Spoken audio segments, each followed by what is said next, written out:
door. He pulled an empty matchbox from his parka pocket and gently inserted the spider. I called across to the trade counter. "Hector, could you please open this jar of jam for me? The lid's stuck." I held it up to show him. Although my arm muscles had definitely got stronger since I'd started work at the shop, what with lifting so many boxes of books every day, they weren't a patch on Hector's. I had been sorry when the weather turned chilly back in November and he'd swapped his t-shirts for long-sleeved sweaters. Billy put out a hand to stop me as I went to take the jar to Hector, his grip surprisingly strong for a man of his age. I suppose that was down to his part-time job as village gravedigger. Oh, and jobbing gardener for the vicar. A village the size of Wendlebury Barrow doesn't need many graves. "I'll take care of that for you, girlie," said Billy, popping the top off effortlessly. Previously, I'd have thought I'd be favourite to win an arm wrestling match against him, but now I was not so sure. Tommy, pocketing his matchbox, returned to the tea room and jumped up to sit on the counter. So much for health and safety. "I also deduce that you've just come back from Inverness." Considering my travelling bags with airline labels attached were in full view behind the counter, Hector had collected me from the airport at 7 a.m. and brought me straight to the shop so we could open on time. Tommy's observation hardly rated as ace detective work. "In a mess?" said Billy. "Who's in a mess?" "Inverness, Billy," I said loudly, prompting him to adjust his hearing aids. Tommy jumped down from the counter and crossed over to the central display table and held the magnifying glass over a pile of books. "I could tell you who has touched these books if you wanted me to. That is, once I fingerprinted the whole village."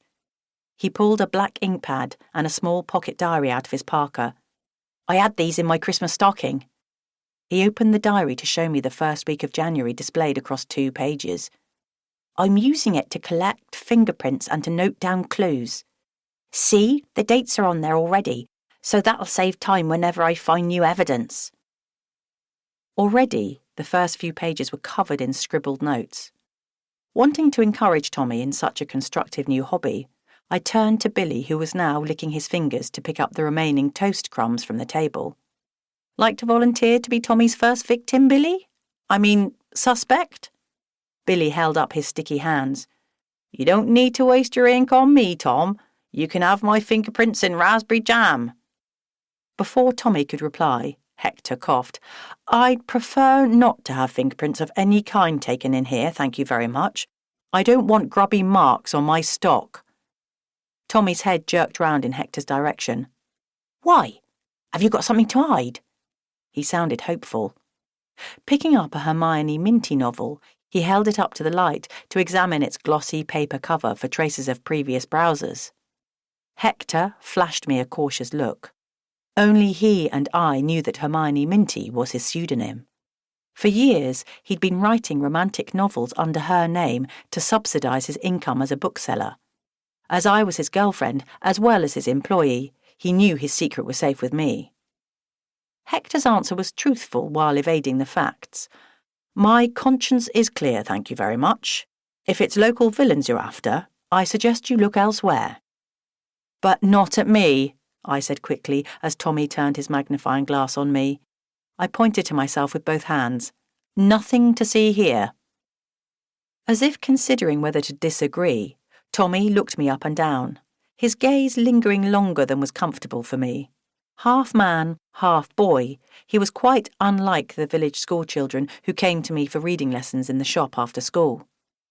"Maybe not, miss, but my mum reckons there are plenty of crimes committed in the village that never get detected. My New Year's resolution is to track them all down and solve them." "What made her say that?" asked Hector. Billy put down his teacup with a clatter. "You was born and raised here, Hector," he said. "Do you really have to ask?" Hector came out from behind the counter to restore the display table to order after Tommy's inspection. "I'd have thought the opposite was true. We've had more than our fair share of detected crimes here lately. Are you suggesting we've missed a few?" Billy plunged his hands into his jacket pockets and pulled them out again, an action which I guessed was meant to wipe off the excess jam. "I don't mean just lately. Do you mean to tell me you never..."